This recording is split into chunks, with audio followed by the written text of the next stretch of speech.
Buenas noches, profesor Jorge Luis Macías. En la noche de hoy le voy a estar compartiendo a través de este video mi análisis sobre el tema indicado, las leyes de la historia en la ciencia. Después de la lectura señalada por el profesor Jorge Luis Macías, me atrevo a compartirle lo que yo entendí referente al tema, las leyes de la historia en la ciencia. Muchos autores explican qué es la historia y también consolidan su defensa de la historia como ciencia. De por sí, estos autores se han destacado por convertir leyes, cosa que no es asignada a la historia, porque simplemente las leyes cumplen con la función de ser general en cierto modo. Ejemplo de ello es, cuando lanzamos un lápiz hacia arriba, sabemos que caerá al suelo por la ley de gravedad. Pero esto no significa que la historia sea igual que la ley de gravedad, porque no sabemos ni la más mínima de las consecuencias que podría traer algún acontecimiento. Cuando un historiador analiza los hechos ocurridos en cierta parte del planeta, con cierto régimen de poder, economía de la época y muchas otras variantes, lo que hace es tratar de entender qué pasaba en la sociedad de antaño. Pero viéndolo a mi punto de vista, es totalmente complicado deducir algunas conclusiones, ya que el historiador lo va a ver de la perspectiva presente. La única manera de poder interpretar de una perspectiva similar a la época es, sin embargo, vivenciándola. Popper convierte las teorías, los conceptos, las conjeturas o hipótesis en el centro del conocimiento científico. Para la inductivista eran los enunciados singulares. También podemos encontrar enunciados que no son falsables, como es en el caso de las cosas son así o el fútbol es así.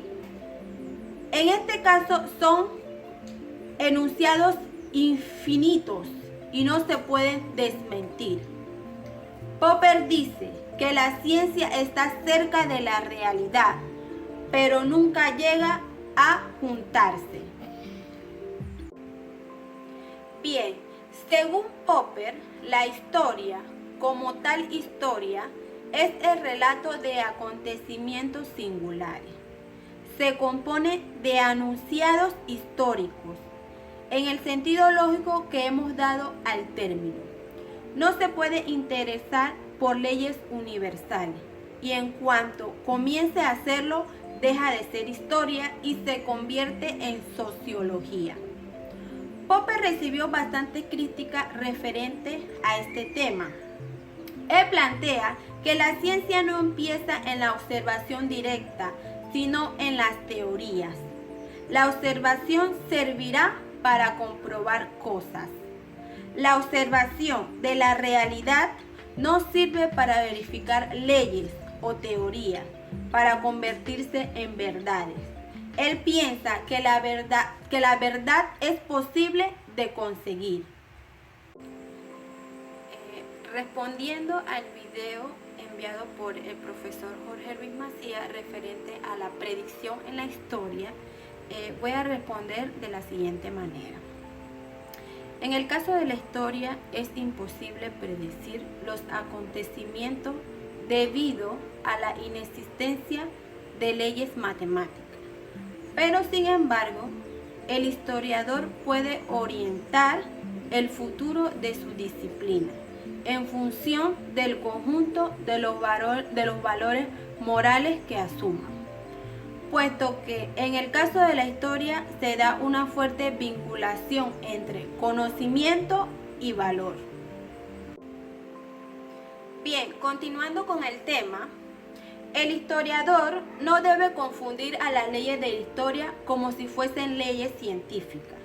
no se puede hablar de leyes de la historia de la misma manera que se hablaba de las leyes de la evolución. Hay que tener presente que la historia en realidad no es una ciencia natural, tal y como parece que lo entienden algunos, sino que es una ciencia en el sentido que proporciona conocimientos y al igual que la ciencia natural trata de explicar un fenómeno. Voy a mencionar 5 diferencias entre la ciencia natural y la historia. La historia se ocupa solamente de lo particular, en tanto que la ciencia estudia lo general. La historia no enseña nada. La historia no puede pronosticar. La historia es forzadamente subjetiva, porque el hombre se está observando a sí mismo. La historia, a diferencia de la ciencia, implica problemas de religión y de moralidad.